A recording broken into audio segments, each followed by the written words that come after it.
চট্টগ্রামের লোহাগাড়ায় দুই বাসের সংঘর্ষে 5 জন নিহত হয়েছে, আহত হয়েছেন অন্তত 25 যাত্রী। বেলা 11:15টার দিকে চট্টগ্রাম কক্সবাজার মহাসড়কের চুন্তি এলাকায় এ ভয়াবহ দুর্ঘটনা ঘটে। চট্টগ্রাম প্রতিনিধির সহায়তায় বিস্তারিত রিপোর্টে।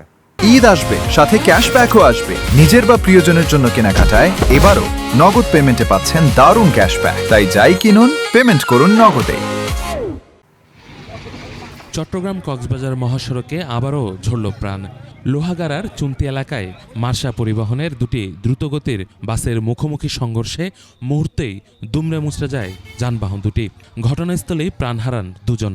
পরে হাসপাতালে নেয়ার পথে ও চিকিৎসাধীন অবস্থায় মারা যায় আরও 3 জন। মনে করে 40 যাত্রী ছিল, এটা আমার জানা মোতাবেক, এটা আমি জানি, বুঝছেন। তারপর বাস চালু হওয়ার পর আধা ঘন্টা পর আমি শুয়ে পড়ছি। দুর্ঘটনার খবর পেয়ে দ্রুত ঘটনাস্থলে পৌঁছায় হাইওয়ে পুলিশ ও ফায়ার সার্ভিসের উদ্ধারকর্মীরা। আহতদের বেশ কয়েকজনের অবস্থা আশঙ্কাজনক। নিহতের সংখ্যা আরও বাড়ার আশঙ্কা করা হচ্ছে। হাইওয়ে পুলিশ বলছে, বেপরোয়া গতির কারণেই এই মর্মান্তিক দুর্ঘটনা। ভাই শুনেছি 4 জন মারা গেছে। আমি শুনছিলাম প্রথমে 3 জন মারা গেছে, চট্টগ্রাম নাকি 1 জন মারা গেছে চট্টগ্রাম মেডিকেলে।